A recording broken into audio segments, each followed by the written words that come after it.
Melihat 3 pilihan yang muncul, Amaha Byakuya merasa bahwa hanya ada satu pilihan yang masuk akal.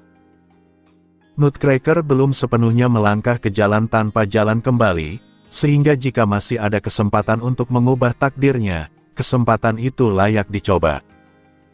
Selain itu, memburunya justru akan jauh lebih merepotkan dibandingkan hanya mengeluarkan sedikit uang. Untuk membunuhnya secara resmi, Byakuya harus terlebih dahulu membuktikan bahwa Nutcracker adalah seorang ghoul, sesuai prosedur CCG. Sebagai seorang transmigrator yang memiliki sudut pandang layaknya dewa, Byakuya sebenarnya bisa saja mengabaikan peraturan CCG dan langsung menghabisi target yang belum ditetapkan secara resmi sebagai ghoul. Hukuman yang diterimanya kemungkinan besar hanya sebatas teguran ringan. Namun, dalam situasi ini, ia merasa hal tersebut sama sekali tidak diperlukan. Byakuya melangkah maju 2 langkah hingga berdiri tepat di depan Nutcracker. Ia bertanya dengan nada datar apakah Nutcracker menginginkan salah satu jepit rambut, dan jepit mana yang ia sukai. Nutcracker langsung membeku, wajahnya dipenuhi keterkejutan. Ia jelas tidak menyangka ada seseorang yang akan menyapanya, apalagi menawarkan untuk membelikannya sesuatu. Setelah ragu cukup lama, pandangannya akhirnya beralih dari Hinami Fueguchi. Dengan tangan gemetar, ia menunjuk sebuah jepit rambut berwarna ungu. Warna itu tampaknya sangat ia sukai.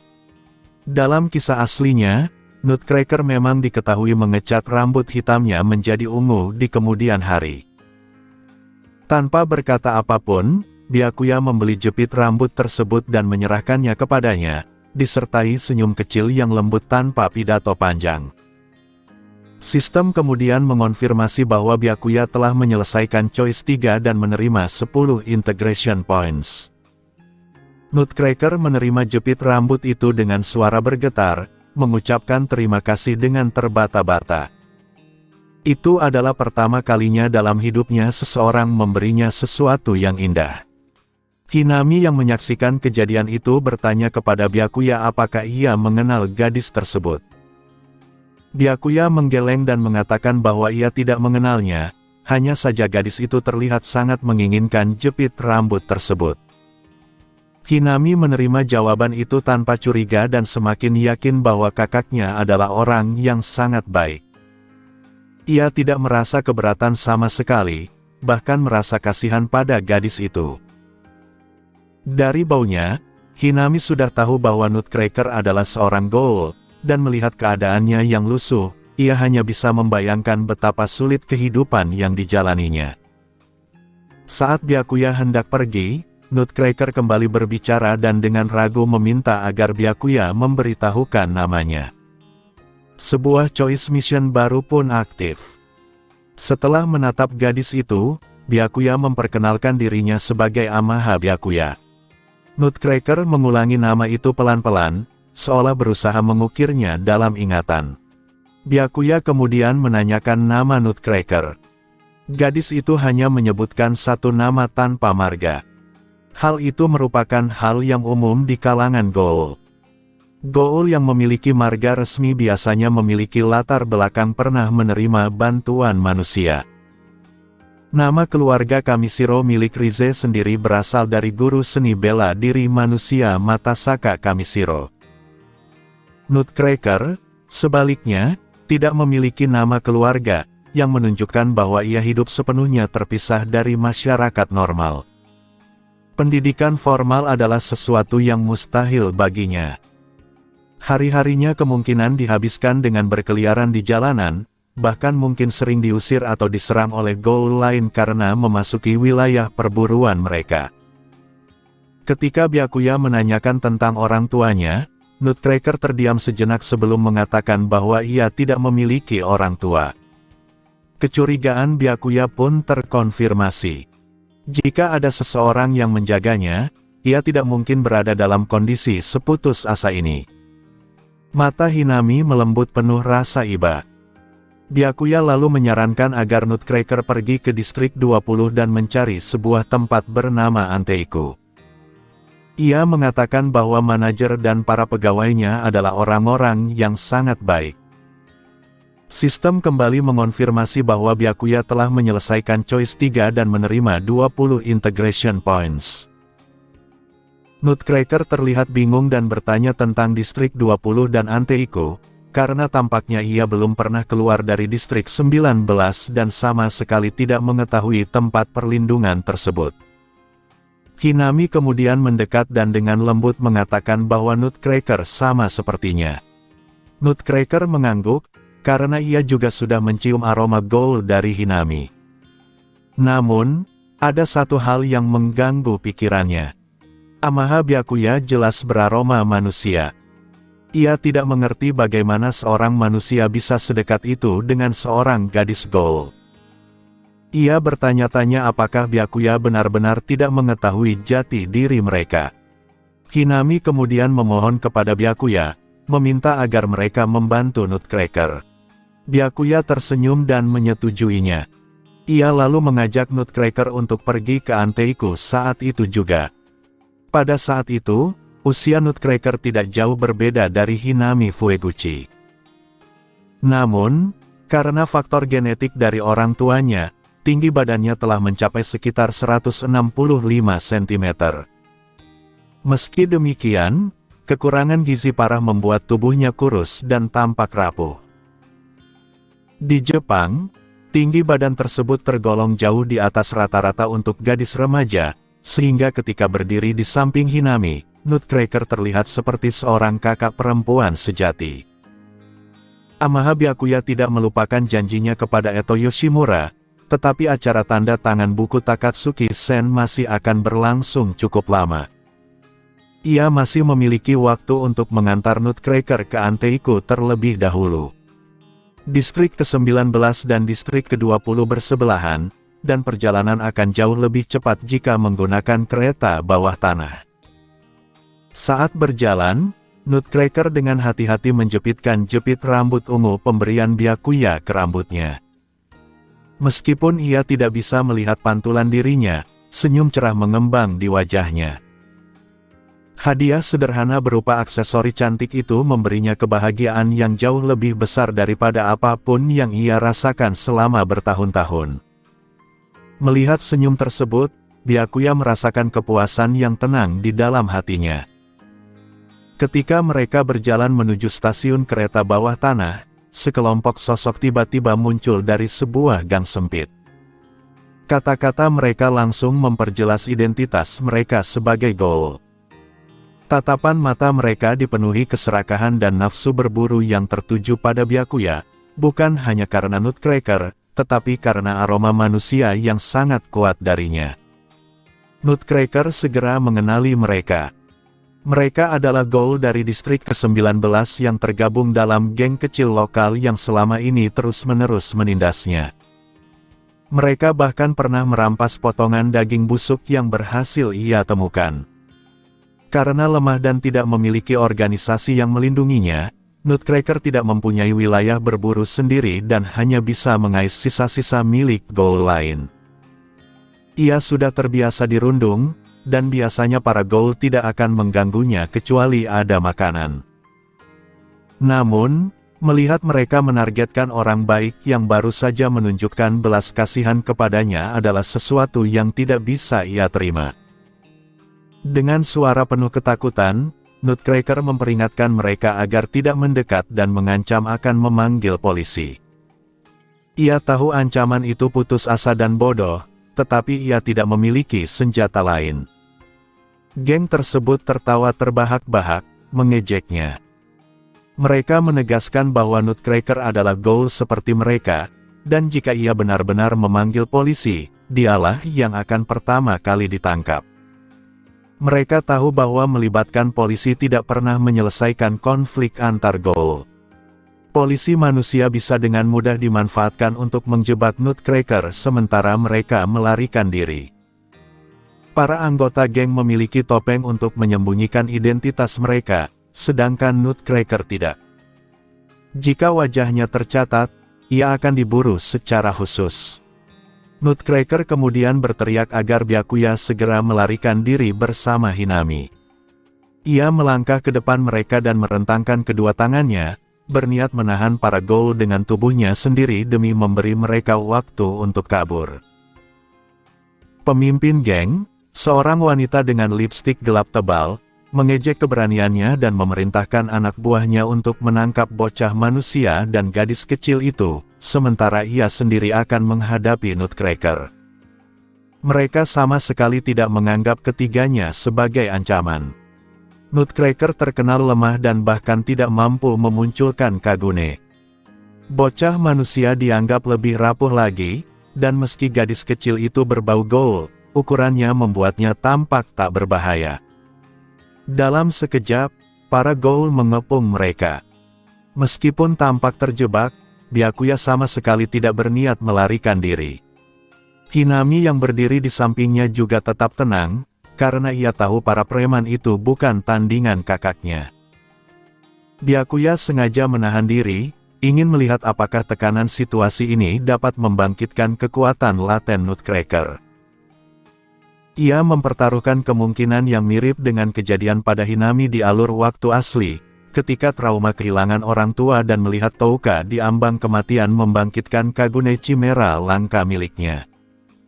Jika Nutcracker bisa mengalami kebangkitan serupa, kekuatannya akan meningkat drastis. Namun, jika gagal, Byakuya sudah siap turun tangan seketika. Saat melihat para ghoul menyerang Byakuya, orang yang telah memberinya benda indah pertama dalam hidupnya, sesuatu di dalam diri Nutcracker pun terputus. Dorongan kuat untuk melindungi menjadi pemicu yang membuka potensi tersembunyi dalam dirinya. Tiba-tiba, dari Kakuhou di punggungnya, muncul dua jenis Kagune sekaligus, Bikaku dan Koukaku. Secara teori, setiap ghoul memiliki potensi menggunakan Kagune, tetapi banyak yang memerlukan pemicu emosional tertentu untuk menguasainya. Koukaku Nutcracker berbentuk dua pelat panjang menyerupai zirah, sementara Bikakunya berupa ekor kuat standar tanpa sisik, berbeda dari Rinkaku. Sistem kemudian mengonfirmasi bahwa Nutcracker telah menguasai Kagune Chimera, gabungan Bikaku dan Koukaku, dan Byakuya menerima 30 integration points. Pemimpin geng terkejut setengah mati melihat dua Kagune tersebut. Mereka masing-masing hanya memiliki satu jenis Kagune, dan tidak pernah mendengar tentang Ghoul Chimera. Didorong oleh naluri murni, Nutcracker langsung menyerang. Prioritasnya adalah para ghoul yang mengelilingi Byakuya dan Hinami. Para penyerang hanyalah preman kelas B, dengan pemimpin mereka yang baru mencapai batas bawah kelas A. Menghadapi Nutcracker yang baru membangkitkan Kagune Chimera dan setidaknya berada di tingkat A+, mereka sama sekali tidak sebanding. Dengan satu ayunan horizontal Bikakunya, Nutcracker menghantam para anak buah hingga terpental. Karena terlalu sombong, mereka bahkan belum sempat mengeluarkan Kagune sendiri dan langsung tumbang. Pada saat yang sama, Nutcracker menggunakan Koukakunya untuk membentuk perisai yang melindungi Byakuya dan Hinami. Namun, karena kurang pengalaman, ia justru membiarkan bagian depan tubuhnya sendiri terbuka sepenuhnya. Pemimpin geng yang berpengalaman dalam perkelahian jalanan melihat celah tersebut. Meski masih terguncang, ia segera menyerang. Rinkakunya melesat cepat ke arah perut Nutcracker, berniat membunuhnya. Jika Nutcracker tewas, bocah manusia dan gadis kecil itu tidak akan menjadi masalah lagi. Ambisi seringkali terlihat indah, tetapi kenyataan bersifat kejam tanpa kompromi. Saat Rinkaku milik pemimpin geng hampir menembus tubuh Nutcracker, sebuah belati melesat di udara dengan kekuatan yang mengerikan. Senjata itu menancap tepat sasaran, menjepit anggota Rinkaku tersebut seolah-olah spesimen yang dipaku untuk dipajang. Kekuatan ini sangat tidak wajar. Dalam kondisi normal, Queen-Kui kelas B hampir tidak mungkin memberikan kerusakan separah itu pada sel ghoul kelas A yang telah mengeras. Pemimpin geng itu bahkan tidak sempat memahami apa yang terjadi. Matanya membelalak ketika melihat koper perak di tangan bocah laki-laki tersebut, tanda khas milik penyelidik CCG. Ini bukan manusia biasa. Dalam benaknya, hanya ada satu kesimpulan, Nutcracker telah bersekongkol dengan CCG.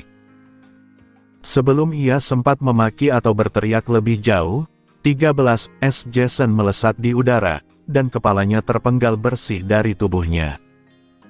Melihat kepala itu menggelinding di atas beton, Byakuya tanpa sadar teringat Nutcracker dari alur waktu asli. Ia membayangkan bagaimana pergaulan dengan gaul bergaya mencolok dan murahan mungkin telah memengaruhi selera Nutcracker di masa depan, riasan mencolok dan lipstik hitam pekat yang kelak menjadi cirinya. Dengan campur tangan kali ini, mungkin jati diri Nutcracker tidak akan berkembang ke arah yang terdistorsi. Sistem kemudian mengonfirmasi bahwa Byakuya telah mengeliminasi gaul kelas A dan memberinya 10 integration points. Para musuh telah lenyap, tetapi wajah Nutcracker justru memucat hingga tampak tak bernyawa. Saat menyadari bahwa kakak laki-laki baik hati itu sebenarnya adalah seorang penyelidik gaul, ia buru-buru menarik kembali Kagune miliknya ke dalam tubuh.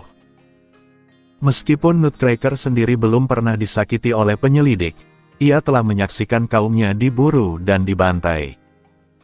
Orang tuanya direnggut oleh CCG ketika ia masih kecil, meninggalkannya hidup sendirian di jalanan.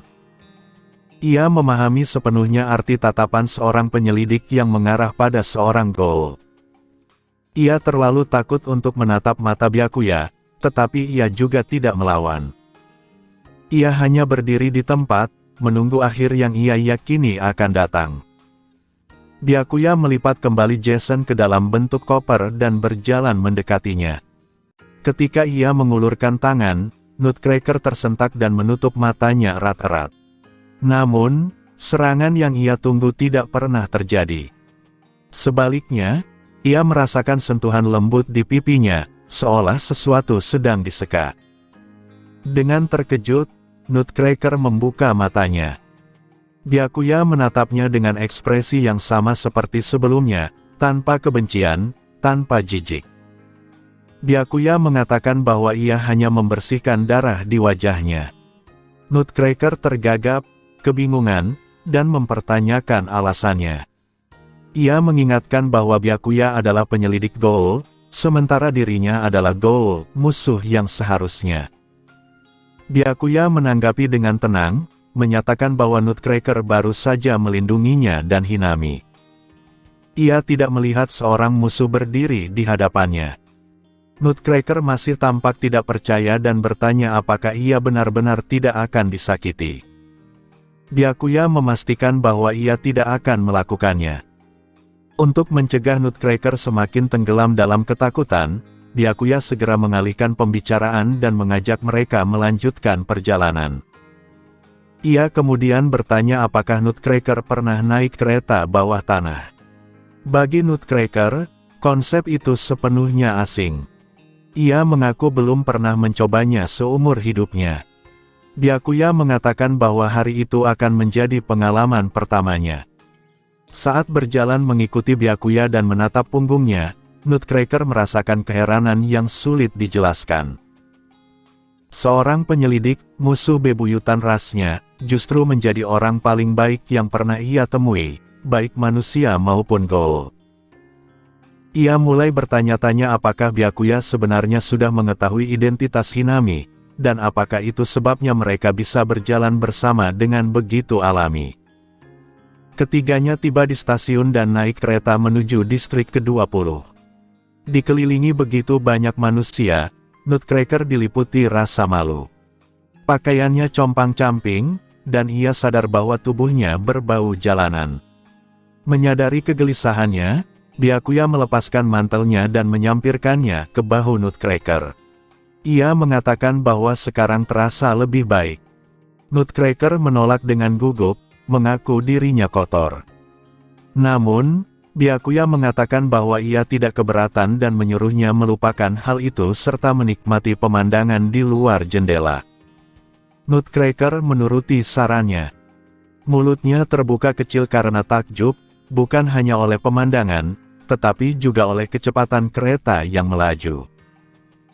Terbungkus mantel Byakuya yang hangat dan jauh lebih tebal daripada kain lusuh yang biasa ia kenakan, ia merasakan kehangatan yang melampaui rasa fisik. Goul sebenarnya tidak terlalu merasakan dingin, tetapi perasaan hangat itu membuatnya bahagia. Setibanya di distrik ke-20, Nutcracker langsung dibawa ke Anteiku.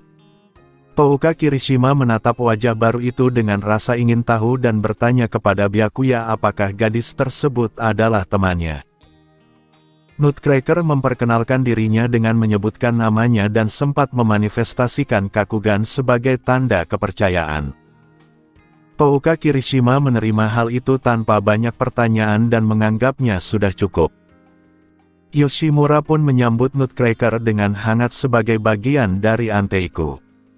Rencana Byakuya adalah agar Nutcracker membantu Anteiku dalam tugas rutin mereka, yaitu mengumpulkan sisa-sisa jenazah manusia. Selain itu, jika kedai kekurangan tenaga, Nutcracker juga bisa membantu sebagai pelayan. Karena Anteiku tidak memiliki kamar mandi yang layak, Nutcracker hanya membersihkan wajah dan tangannya di wastafel untuk sementara waktu. Ryoko Fueguchi dengan ramah menawarkan agar Nutcracker bisa menggunakan kamar mandi di rumahnya.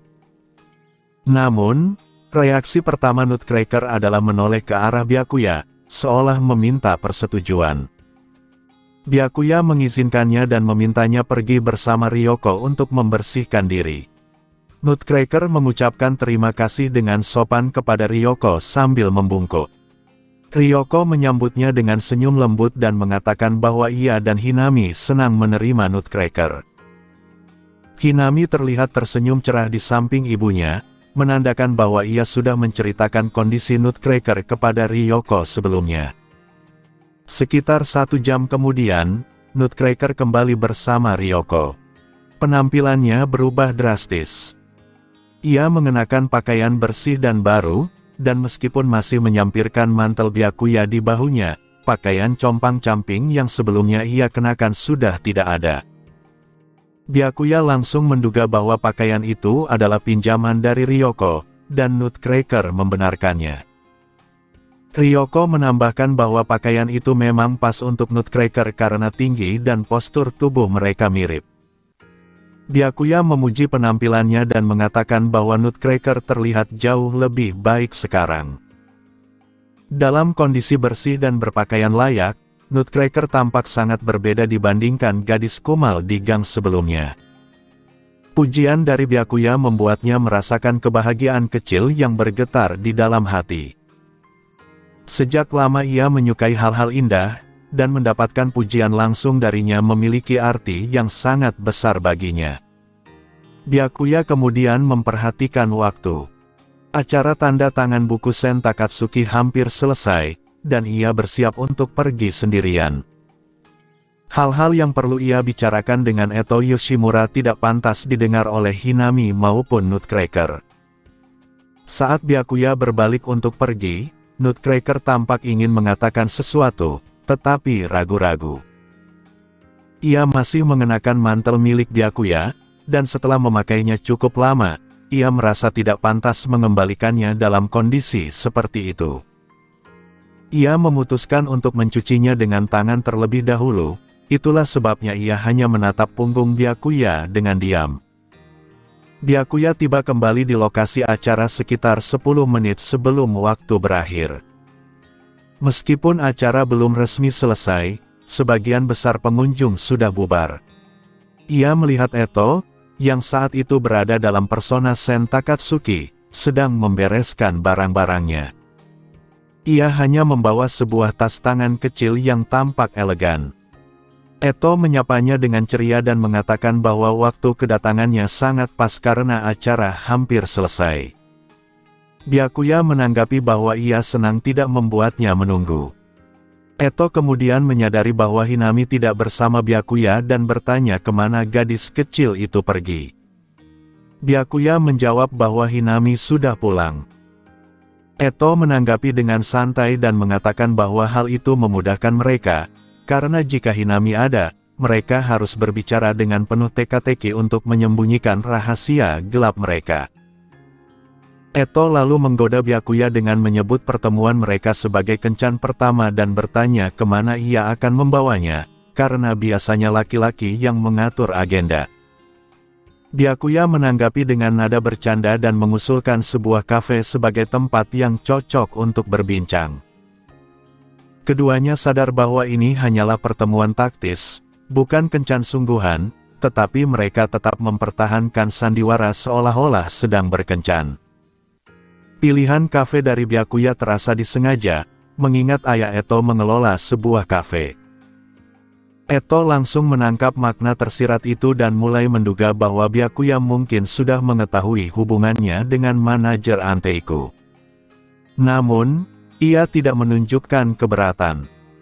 Ia sendiri sering menghabiskan waktu di kafe untuk menulis dan membaca, jadi selama bukan Anteiku, ia tidak masalah. Jika Byakuya benar-benar mengusulkan kafe milik ayahnya, kemungkinan besar ia akan langsung bersikap bermusuhan. Mereka menemukan sebuah kafe kelas atas di dekat situ dan masuk ke dalam. Mereka memilih tempat duduk di dekat jendela di lantai 2, agak terisolasi dari pengunjung lain agar percakapan mereka tidak terdengar. Begitu duduk, Eto langsung memanggil pelayan dan memesan paket khusus pasangan kekasih. Pelayan tersebut mengonfirmasi pesanan dan meminta mereka memilih varian yang diinginkan. Eto menyerahkan pilihan itu kepada Byakuya dan mengatakan bahwa ia tidak keberatan dengan apapun. Menyadari bahwa Eto terus-menerus mencoba menggodanya, Byakuya menyadari bahwa percakapan ini tidak akan mudah. Ia memilih satu set secara acak tanpa melihat menu. Begitu pelayan menjauh, Byakuya langsung berbicara to the point. Ia menanyakan apakah Eto Yoshimura sebenarnya adalah One Eye All dari Aogiri Tree. Ia membiarkan pertanyaan itu menggantung sebagai pembuka. Eto menanggapi dengan tawa ringan dan mengatakan bahwa ia tidak pernah mengakui hal semacam itu, serta mengklaim bahwa ia hanya tertarik pada Byakuya dan ingin berbagi minuman. Byakuya menyuruhnya berhenti berpura-pura dan menanyakan alasan sebenarnya Eto berada di sana. Ia menyatakan secara langsung bahwa Eto jelas tidak benar-benar jatuh cinta padanya. Eto kemudian mendekat dengan kilatan main-main di matanya dan balik menggoda, mempertanyakan apakah memang mustahil jika ia menyukai Byakuya. Ia memuji ketampanan Byakuya dan dengan santai menyebut dirinya sebagai perawan tua yang sudah terlalu lama sendiri dan memiliki kebutuhannya sendiri. Ia melontarkan sebutan, perawan tua, dengan sangat ringan, tanpa sedikit pun terlihat terganggu oleh usia atau absurditas klaim tersebut. Ucapan Eto terdengar sangat khas dirinya, mengingat sebelumnya ia pernah dengan bercanda menyebut dirinya sebagai wanita tua, berusia 24 tahun. Amaha Byakuya menanggapi dengan nada agak kesal, menyatakan bahwa ia tahu apa yang sedang ia lakukan. Sebagai seorang transmigrator yang mengetahui dengan jelas siapa Eto Yoshimura sebenarnya, kepribadiannya, rencana-rencananya, serta identitasnya sebagai One Eye All, Byakuya sama sekali tidak terpengaruh oleh sandiwara yang ia mainkan. Ia sadar bahwa jika ia hanyalah pria biasa yang tertipu oleh sikap Eto, akhir hidupnya kemungkinan tidak akan sesederhana kehilangan satu ginjal. Eto akhirnya menghentikan candanya dan mulai berbicara dengan lebih serius, meskipun senyum nakal masih tersisa di wajahnya. Ia mengakui bahwa dirinya sendiri tidak menyangka penyamarannya akan terbongkar secepat ini. Selama ini ia selalu waspada terhadap clones, tetapi ia tetap terkejut karena mereka menyerahkannya kepada Byakuya dengan begitu cepat. Meskipun ia bukan raja bermata satu, yang sebenarnya, terbongkarnya dirinya sebagai kandidat saja sudah merupakan masalah besar. Eto menyadari bahwa tidak ada gunanya lagi menyembunyikan kebenaran. Jika CCG mencurigai seseorang sebagai goal, mereka memiliki banyak cara untuk membuktikannya, mulai dari penggeledahan rumah, pengawasan terus-menerus, hingga penyadapan.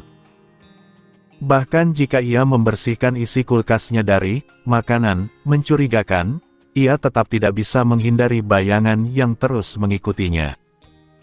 Membunuh penyelidik yang ditugaskan padanya justru akan memberi CCG bukti yang mereka butuhkan.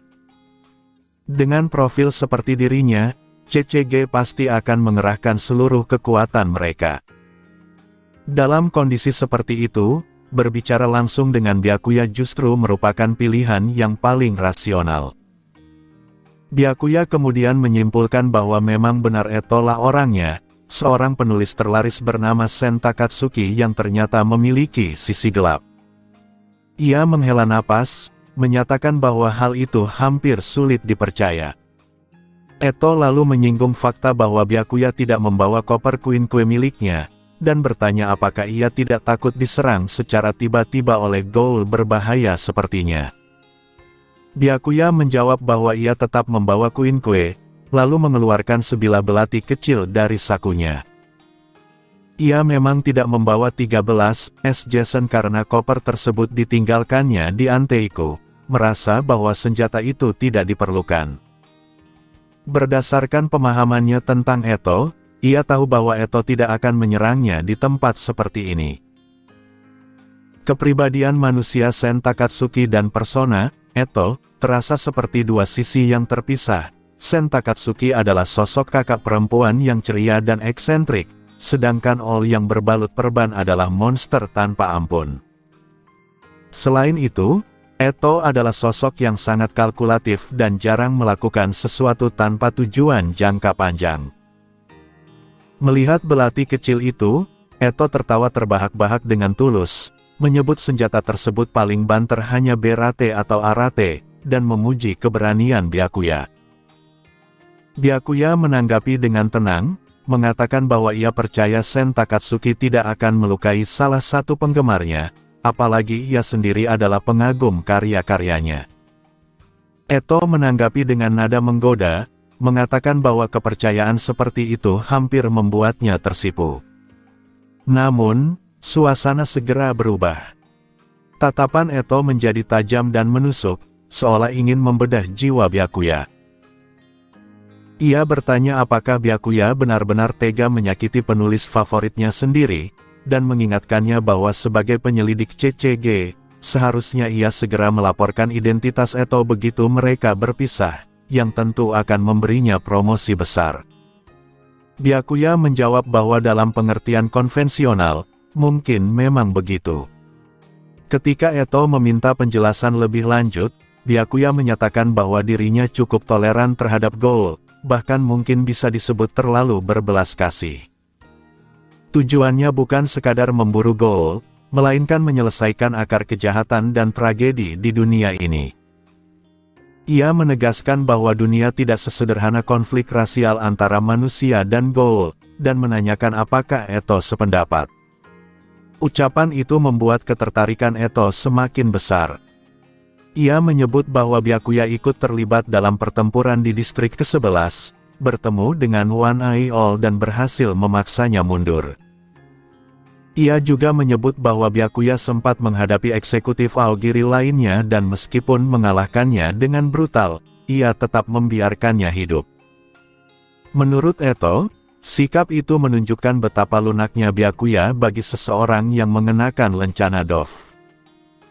Sebagian besar Kagune Noro adalah miliknya, sehingga ia dapat merasakan alur pertempuran tersebut melalui dirinya. Byakuya kemudian mengajukan satu pertanyaan penting, dengan nada penuh makna tersirat, apakah One Eye All yang muncul di distrik ke-11 benar-benar All yang asli? Eto sempat terdiam sesaat sebelum tersenyum lebar, lalu mengatakan bahwa jika Byakuya bergabung dengan Aogiri Tree, ia akan mengetahui siapa All yang sebenarnya. Byakuya menolak tawaran untuk bergabung dengan Aogiri, tetapi menyatakan bahwa ia tidak keberatan untuk berkunjung suatu saat nanti. Ia tidak berniat menjadi bawahan Eto, karena hal itu akan membuat proyek Akatsuki miliknya sendiri tidak berguna. Eto menyebut penolakan itu sebagai hal yang disayangkan, tetapi tetap mengatakan bahwa Byakuya selalu diterima. Ia kemudian menggeser sebuah kartu nama ke arah Byakuya dan memintanya untuk tetap berhubungan. Byakuya menerima kartu itu dan menyimpannya. Nama yang tertera di sana adalah Sen Takatsuki, bukan Eto Yoshimura. Percakapan tersebut memang tidak menghasilkan terobosan besar, tetapi Byakuya telah mencapai tujuannya. Ia berhasil menyampaikan sikapnya kepada Eto secara halus. Ia tahu bahwa terburu-buru dengan pernyataan terang-terangan hanya akan terlihat mencurigakan dan ceroboh. Perubahan harus dilakukan secara perlahan. Prioritasnya bukanlah menyelamatkan Eto secara khusus, melainkan mengubah dunia secara keseluruhan, dan keselamatan Eto hanyalah satu bagian dari rencana itu. Tragedi dalam cerita aslinya selalu meninggalkan rasa pahit baginya, dan sekarang, dengan kekuatan untuk mengubah segalanya, ia bersedia berusaha.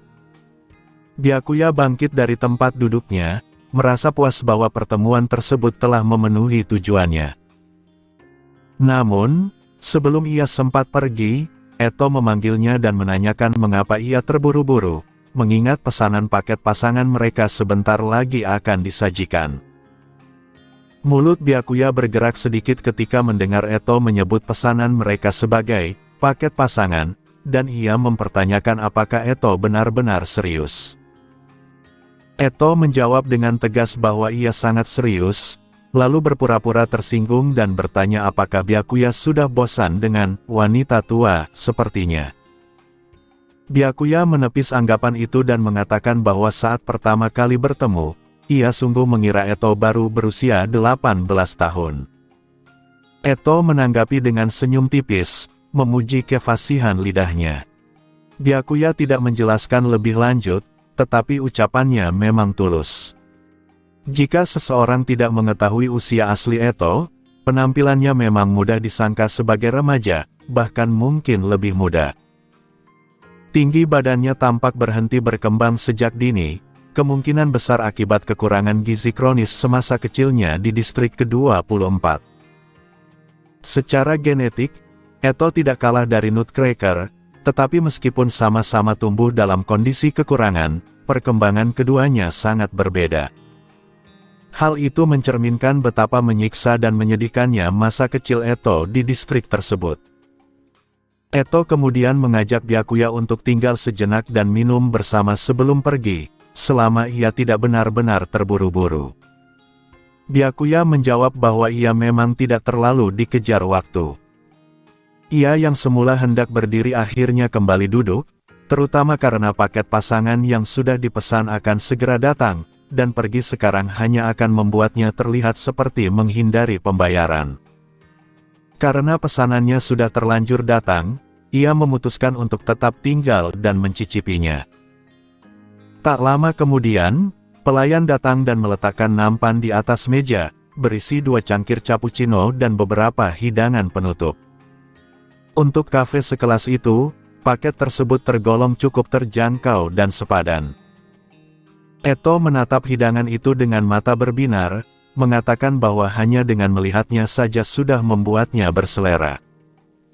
Byakuya lalu menguji Eto dengan bertanya apakah sebagai seorang ghoul ia benar-benar bisa mengatakan bahwa makanan manusia tampak lezat. Eto menjawab bahwa kopi tidak menjadi masalah, dan untuk makanan manis, ia selalu bisa berpura-pura memakannya. Selama terlihat menikmati di mata orang lain, itu sudah cukup. Jawaban itu ia gunakan untuk menutupi fakta bahwa dirinya adalah setengah ghoul alami. Berbeda dengan setengah ghoul buatan, setengah ghoul alami sebenarnya bisa mengonsumsi makanan manusia tanpa masalah, memiliki kekuatan ghoul sekaligus gaya hidup manusia. Byakuya tidak langsung membongkar kebohongan itu. Byakuya kemudian mengalihkan topik dengan menyebut rumor bahwa Raja Bermata Satu, Aogiri hanya memiliki satu kakugan, dan bertanya apakah ghoul bermata satu memiliki ciri khusus yang membedakan mereka dari ghoul lain. Eto menolak anggapan itu tanpa ragu, menyatakan bahwa ghoul tetaplah ghoul dan manusia tetaplah manusia, dan bahwa seorang ghoul tidak akan pernah benar-benar bisa menjalani kehidupan sebagai manusia, sekeras apapun mereka berusaha. Byakuya mengiyakan dengan nada pelan, lalu melanjutkan dengan pertanyaan lain, apakah Aogiri memiliki 2 One Eye Owl, atau apakah Owl yang ia hadapi sebenarnya adalah Eto sendiri. Eto langsung menegaskan bahwa Byakuya sudah mengetahui jawabannya dan memperingatkannya agar tidak membuang waktu mencoba menjebaknya. Naluri Eto sangat tajam, dan ia sudah lama menyadari bahwa Byakuya sedang menggali informasi. Hal itu membuatnya menduga bahwa Byakuya kemungkinan telah mengetahui identitas sebenarnya dari One Eye All dalam pertempuran distrik ke-11, dan mungkin juga hubungan antara dirinya dan All tersebut. Byakuya mengakui bahwa dirinya memang sudah terbaca. Eto kemudian menyatakan bahwa karena Byakuya sudah mengambil kesimpulan sendiri, tidak ada gunanya lagi menggali lebih jauh.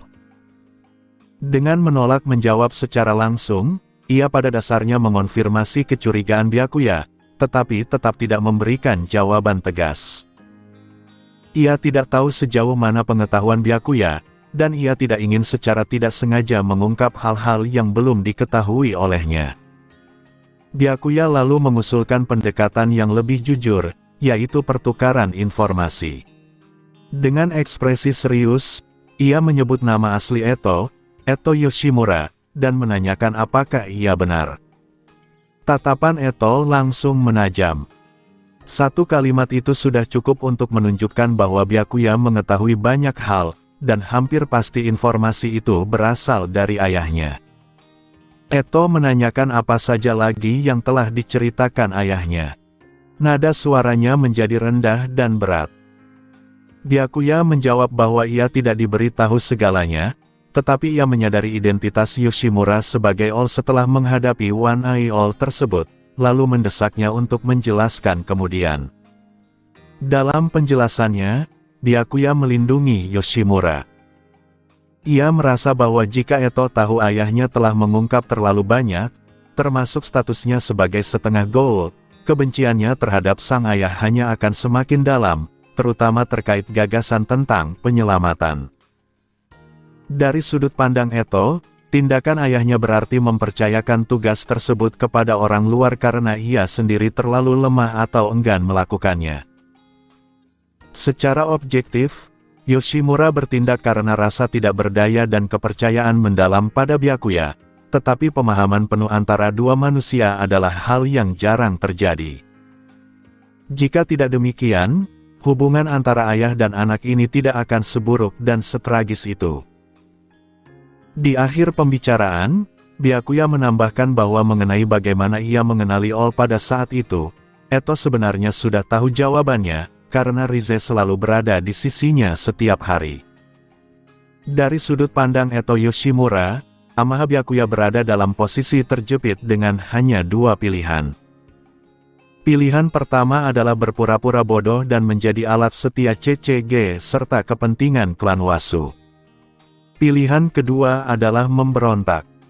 Melihat keberaniannya membocorkan begitu banyak rahasia dan menimbang sikapnya selama ini, jelas bahwa Byakuya tidak berniat menjadi anjing peliharaan. Dengan berbagi informasi tersebut, ia secara tidak langsung menyatakan niatnya untuk bergerak melawan Wasu, karena tidak ada alasan lain untuk membuka diri sejauh itu. Byakuya menyesap kopinya. Dibandingkan dengan kopi di Anteiku, rasanya jauh di bawah standar. Manajer dan staf di sana memiliki sentuhan yang lebih baik. Namun, demi sopan santun, ia menyimpan pendapat itu dalam hati. Tak disangka, justru Eto yang membuka topik tersebut dan menanyakan bagaimana perbandingannya dengan kopi Anteiku. Byakuya sedikit terkejut, karena tidak menyangka Eto akan menyebut tempat itu dengan santai. Ia bertanya apakah Eto menginginkan jawaban jujur, mengingat topik itu cukup sensitif. Eto menantangnya untuk berkata jujur dan bercanda apakah ia khawatir akan melukai perasaannya. Byakuya mengakui bahwa ia memang sedikit khawatir. Eto tertawa dan mengatakan bahwa ia tidak sekecil itu, meskipun ia cenderung menyimpan dendam. Byakuya akhirnya menjawab dengan jujur bahwa kopi Anteiku memang lebih enak. Eto menanggapi dengan mengatakan bahwa itu sangat disayangkan, karena ia tidak pernah mencicipinya, dan dalam suaranya terselip sedikit penyesalan. Meskipun terdengar seperti obrolan ringan, kata-kata Eto mengandung beban tersembunyi. Jika dahulu ia benar-benar masuk ke Anteiku dan tidak berhenti hanya karena melihat ayahnya tertawa bahagia bersama para pegawainya, ia akan tahu rasa kopi itu, dan mungkin hubungan mereka tidak akan sehancur sekarang. Momen itu bukan sekadar soal kecemburuan, melainkan saat di mana sisa harapan terakhirnya terhadap dunia padam. Sejak itulah tekadnya untuk mengubah dunia dengan cara apapun menjadi mutlak. Ayah angkatnya, Noroi, telah dibunuh oleh V demi melindunginya. Yoshimura adalah satu-satunya keluarga sedarah dan harapan terakhirnya. Ketika harapan itu menghilang, ia menjadi sama dinginnya dengan Nimura Furuta. Furuta cukup kejam untuk mengorbankan Rize demi dunia barunya, dan Eto cukup kejam untuk melakukan hal yang sama terhadap ayahnya sendiri. Bagi mereka, pengorbanan tersebut adalah sesuatu yang perlu. Tanpa Rize, tidak akan ada Kaneki bermata satu. Tanpa Kakuhou Yoshimura untuk menciptakan gol tipe All seperti Seido Takizawa, Kaneki mungkin tidak akan mendapatkan kembali ingatannya. Nasib Takizawa sendiri sangat tragis, karena ia dijadikan alat untuk pertumbuhan Kaneki, mengalami penyiksaan mengerikan, dan tanpa sadar memakan olahan daging yang terbuat dari ibu dan saudara perempuannya sendiri. Bahkan Kanae, yang kelak akan dihancurkan dan dibentuk ulang oleh Eto, hanyalah batu loncatan lain bagi kebangkitan Raja Bermata Satu. Dalam kisah besar tersebut, pengorbanan-pengorbanan itu hampir tak tergantikan. Byakuya kemudian menawarkan untuk suatu hari membawakan secangkir kopi Anteiku untuk Eto. Eto menolak dengan senyum kaku, menyatakan bahwa hal itu tidak perlu. Kebenciannya terhadap tempat itu terlalu dalam, dan satu teguk saja sudah cukup untuk merusak suasana hatinya selama berhari-hari. Saat mereka menghabiskan paket pasangan, Eto, meskipun sebelumnya mengaku hanya berpura-pura makan, menghabiskan hidangan penutup dengan penuh semangat. Seorang gaul yang ahli bisa berpura-pura menikmati makanan dengan sempurna, dan Eto adalah ahli dalam hal itu. Byakuya bertanya apakah rasanya enak, tetapi Eto menanggapinya dengan santai dan menyebut bahwa itu hanyalah akting tingkat tinggi, sebuah seni. Byakuya hanya tersenyum. Eto lalu tiba-tiba mengganti topik dan menanyakan kapan Byakuya berencana mengunjungi Aogiri Tree agar ia bisa mengatur persiapannya. Byakuya menjawab bahwa kapan saja tidak masalah, karena ia cukup senggang hingga promosi resminya menjadi investigator kelas 1. Setelah promosi, jadwalnya akan padat. Ia harus membimbing rekan junior dan ditugaskan ke S3, Pasukan 0, sehingga ia akan memikul dua tanggung jawab sekaligus. Jika CCG tidak memberinya kenaikan gaji besar, ia berniat memprotes. Eto bertanya apakah selain rekan kerja ada hal lain yang perlu diperhatikan. Byakuya menjelaskan bahwa ia akan ditempatkan di pasukan 0 untuk bekerja bersama Arima Kisou. Ia menyebutkan informasi itu dengan santai, karena ia tahu Arima adalah Raja Bermata Satu yang sebenarnya di balik Aogiri. Eto menanggapi dengan ketertarikan yang jelas. Jika Byakuya menjadi kolega Arima, komunikasi mereka akan menjadi jauh lebih mudah. Ia tidak berniat memberitahu Byakuya identitas asli Arima, tanpa menyadari bahwa Byakuya sudah mengetahui seluruh rahasia Aogiri. Eto kemudian memutuskan jadwal pertemuan pada hari Senin berikutnya dan berjanji akan mengirimkan koordinatnya. Byakuya menyetujuinya dan menyatakan bahwa ia akan membawa Rize sebagai tanda ketulusan. Ia tahu bahwa Rize adalah target utama Aogiri, tetapi ia yakin sepenuhnya pada kemampuannya untuk membawanya kembali dengan selamat. Eto terkejut dan menyebutnya berani, serta mengatakan bahwa Aogiri akan merasa terhormat menyambut Rize. Ia tidak percaya bahwa Byakuya tidak menyadari keinginan Aogiri untuk menangkap keturunan Wasu, dan penyebutan ketulusan justru menegaskan bahwa ia sangat sadar akan risikonya. Byakuya berharap agar semua orang di Aogiri bersikap ramah. Eto menjawab bahwa ia tidak ingin mempersulit penggemar nomor satunya.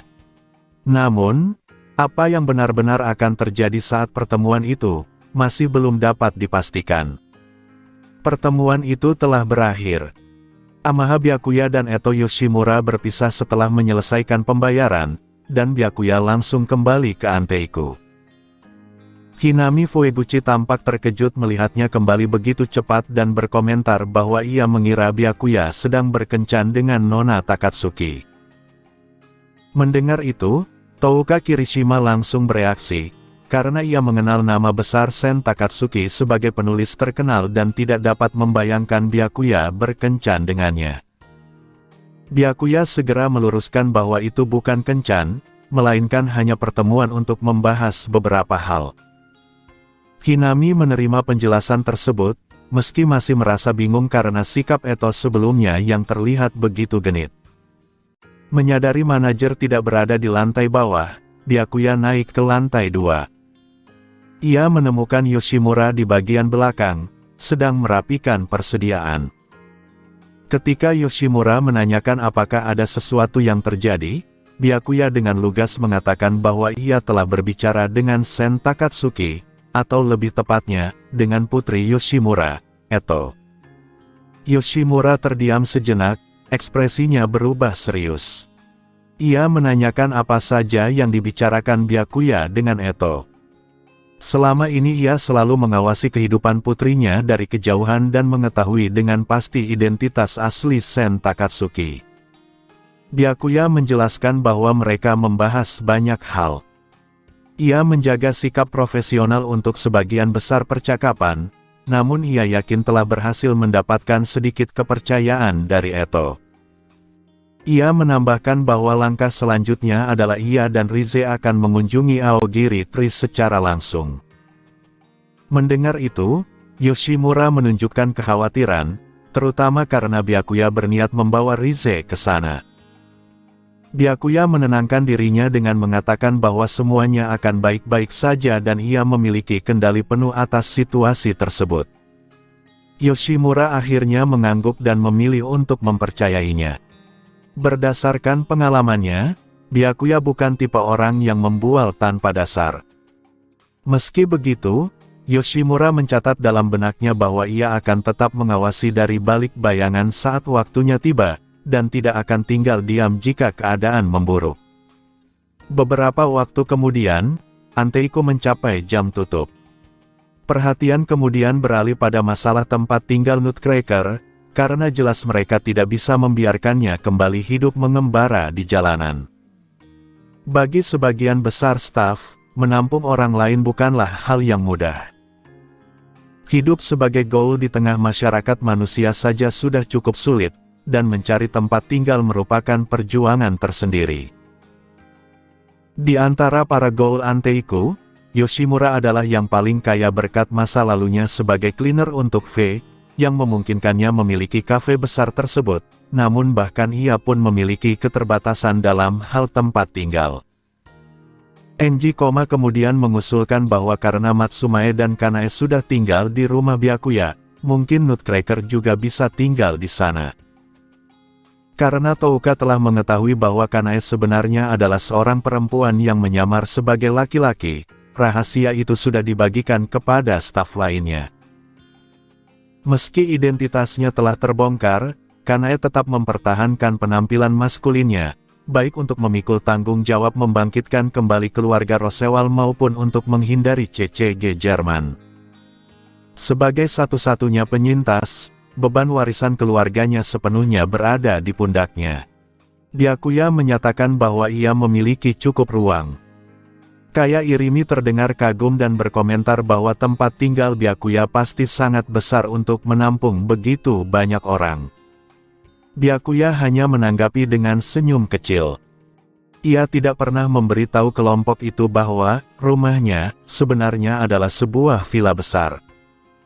Bahkan jika menambah beberapa orang lagi, tempat itu tidak akan terasa sempit. Meski demikian, ia menyadari bahwa isi rumahnya kini semakin aneh. Selain dirinya, tidak ada satupun penghuni yang merupakan manusia. Byakuya menegaskan bahwa rumahnya terbuka, tetapi keputusan akhir tetap berada di tangan Nutcracker. Ketika ditanya pendapatnya, Nutcracker dengan suara pelan mengatakan bahwa ia ingin tinggal di sana, selama Byakuya tidak merasa terganggu olehnya. Byakuya tersenyum dan memastikan bahwa ia tidak akan keberatan, lalu mengajaknya pulang. Nutcracker merasakan getaran kegembiraan yang asing baginya. Ia belum pernah mengetahui rasanya memiliki rumah untuk kembali. Saat mereka berjalan, Nutcracker tetap berada di sisi Byakuya, sementara Matsumae dan Kanae mengikuti beberapa langkah di belakang. Di tengah perjalanan, Matsumae tiba-tiba berkomentar bahwa Byakuya benar-benar sangat baik hati terhadap para ghoul, terutama mengingat statusnya sebagai investigator.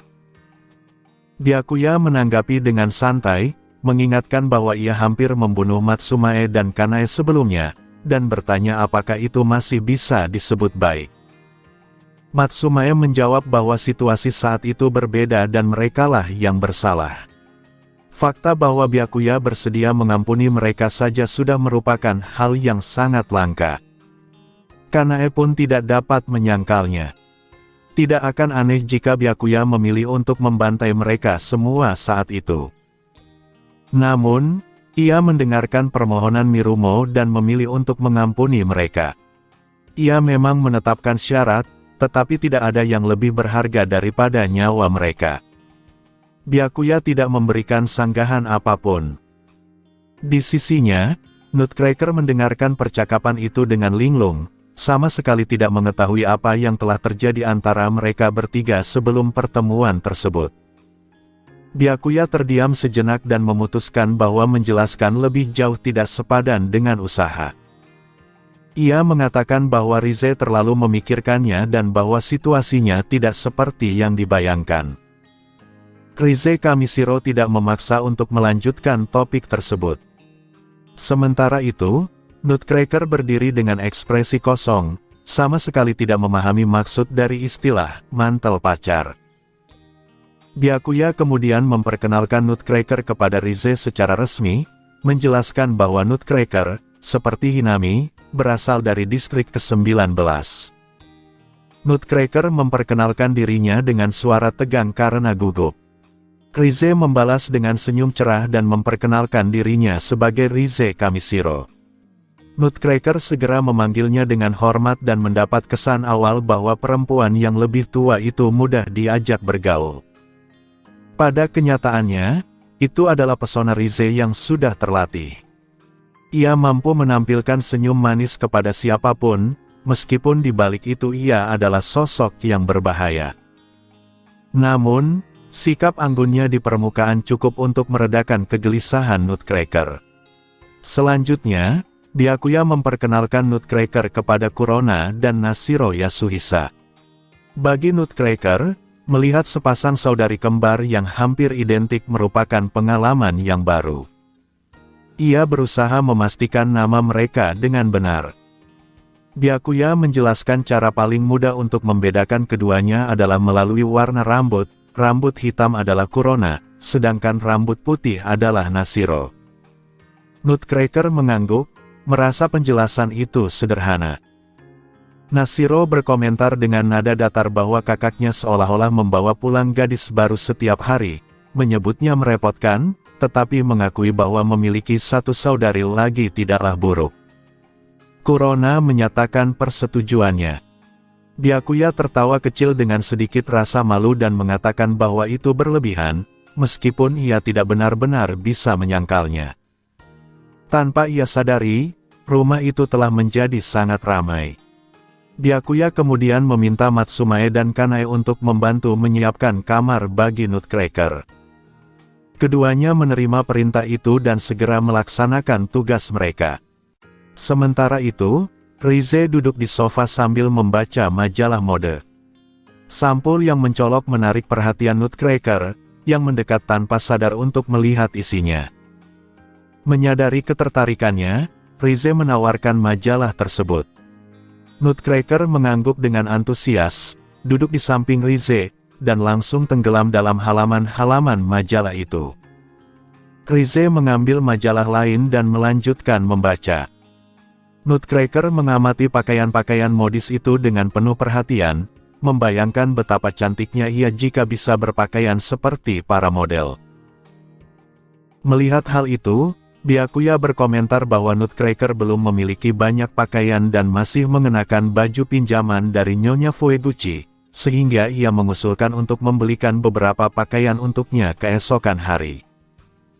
Mendengar itu, Nutcracker terlihat murung dan mengatakan bahwa ia tidak memiliki uang. Byakuya menenangkannya dengan mengatakan bahwa ia akan menanggungnya.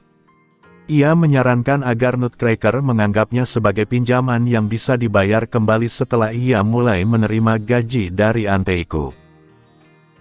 Bagi Byakuya, uang untuk beberapa potong pakaian bukanlah masalah, tetapi ia memahami bahwa terlalu sering memberi secara cuma-cuma hanya akan membuat Nutcracker merasa berutang budi dan tidak nyaman. Manajer Anteiku membayar staf dengan upah yang layak, sehingga mereka bisa memenuhi kebutuhan hidup seperti biaya sekolah dan sewa tempat tinggal. Nutcracker pun tersenyum lebar dan berterima kasih dengan penuh semangat, tidak sabar menantikan hari gajian agar bisa memiliki sesuatu yang indah miliknya sendiri. Pada malam hari, Byakuya berbicara secara pribadi dengan Rize mengenai Aogiri Tree. Ia mengatakan bahwa ia telah berbicara dengan seorang eksekutif Aogiri hari itu dan telah mengatur kunjungan ke markas mereka pada hari Senin berikutnya.